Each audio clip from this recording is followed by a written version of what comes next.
প্রবাসী রোমন ভালোবেসে বিয়ে করেছিলেন নিজের খালাতো বোন পান্নাকে। নিজের ঘরের মানুষ, নিজের রক্তের সম্পর্ক, তাই বিশ্বাসটা হয়তো একটু বেশিই ছিল। কিন্তু সেই পান্না বিশ্বাস ভেঙে ঠকিয়েছেন রোমনকে, জড়িয়ে পড়েছেন পরকীয়ায়, আর সেজন্যই নিজেকে শেষ করে দিলেন রোমন। স্ত্রীর সঙ্গে ভিডিও কলে ঝগড়ার এক পর্যায়ে তাকে লাইভে রেখেই নিজেকে শেষ করে দেন রোমন, এমনটি অভিযোগ।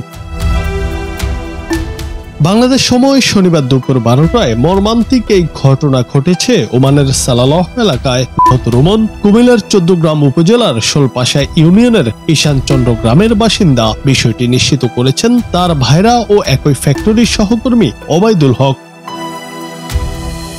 পরিবার সূত্রে জানা যায় 9 বছর আগে পারিবারিকভাবে খালাতো বোন পান্না আক্তারের সঙ্গে রোমনের বিয়ে হয়। বিয়ের মাত্র 4 মাস পরই জীবিকার সন্ধানে রোমন ওমানে চলে যান। তাদের সংসারে রয়েছে এক কন্যা সন্তান। ঘটনার দিন স্ত্রীর সঙ্গে একটি ভিডিও নিয়ে কথা কাটাকাটির এক পর্যায়ে স্ত্রীকে ভিডিও কলে রেখেই গলায় ফাঁস দেন রোমন।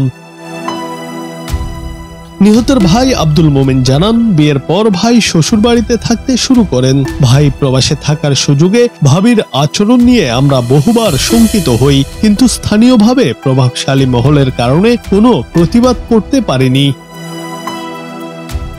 রোমনের স্ত্রী পান্না আক্তার বলেন, ওই মুহূর্তে আমি অসহায় হয়ে পড়ি। সঙ্গে সঙ্গে আমার মামাতো বোনের স্বামী ওবায়দুলকে বিষয়টি জানাই, যিনি কাছেই কাজ করছিলেন, কিন্তু তিনি গিয়ে রোমনকে ঝুলন্ত অবস্থায় দেখতে পান।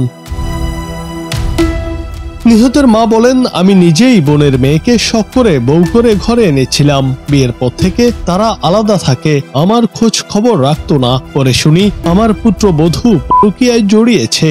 যদি এ কারণে আমার ছেলে নিজেকে শেষ করে দিয়ে থাকে, আমি এর সুষ্ঠু বিচার চাই।